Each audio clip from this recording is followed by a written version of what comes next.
ফেসবুকে তোলপাড় চলছে হ্যাঁ না পোস্ট নিয়ে। জাতীয় নির্বাচনের আগে গণভোটের পক্ষ বিপক্ষ নিয়ে নতুন প্রচারণায় সরগরম হয়ে উঠেছে ফেসবুক। গত 28 অক্টোবর বাংলাদেশ জামায়াতে ইসলামী আগামী নির্বাচন সুষ্ঠু ও গ্রহণযোগ্য করতে নির্বাচন কমিশনকে 18 দফা সুপারিশ দিয়েছে। সুপারিশে দলটি জাতীয় নির্বাচনের আগে আগামী নভেম্বর মাসে কমিশনকে গণভোট আয়োজনের প্রস্তাব দেয়।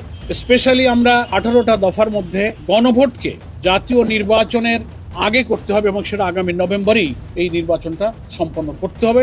একই দিনে জুলাই সনদ বাস্তবায়নের উপায় সংক্রান্ত সুপারিশমালা অন্তর্বর্তী সরকারের প্রধান উপদেষ্টা ডক্টর মোহাম্মদ ইউনূসের কাছে জমা দেয় জাতীয় ঐক্যমত্য কমিশন। সব রাজনৈতিক দলকে বাস্তবায়ন প্রক্রিয়ায় সুপারিশমালা হস্তান্তর করা সহ সংবিধানের সঙ্গে সাংঘর্ষিক নয় এমন বিষয়গুলো সরকারি অধ্যাদেশের মাধ্যমে দ্রুত বাস্তবায়নের পরামর্শ দেওয়া হয়। তবে নির্বাচনের আগে গণভোটের বিপক্ষে বিএনপি ও অঙ্গ সংগঠনের নেতাকর্মীরা তারা ফেসবুক পোস্টে নতুন প্রচারণা শুরু করেছেন।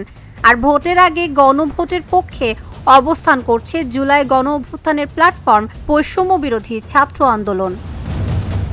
ফেসবুকে না পোস্ট দিয়েছেন ছাত্রদলের সাধারণ সম্পাদক নাসির উদ্দিন নাসির। অন্যদিকে বৈষম্য বিরোধী ছাত্র আন্দোলনের ভেরিফাইড ফেসবুক পেজেও এমন প্রচারণা দেখা গেছে। তারা হ্যাঁ লিখে একটি পোস্ট করেছেন। এদিকে জাতীয় নির্বাচনের আগে বা নির্বাচনের পরের দিন গণভোটের সুপারিশ করেছে ঐক্যমত্য কমিশন। এ ব্যাপারে নির্বাচন কমিশনের সঙ্গে দ্রুত যোগাযোগের তাগিদ দেওয়া হয়েছে। তবে জাতীয় নির্বাচনের আগে গণভোট আয়োজন করা উচিত কিনা এই প্রশ্ন ঘিরে ফেসবুকে শুরু হয়েছে বিতর্ক। হ্যাঁ ও না লেখা পোস্টে সরগরম হয়ে উঠেছে অনলাইন অঙ্গন। তাবাসসুম সেজুথি, ঢাকা জার্নাল।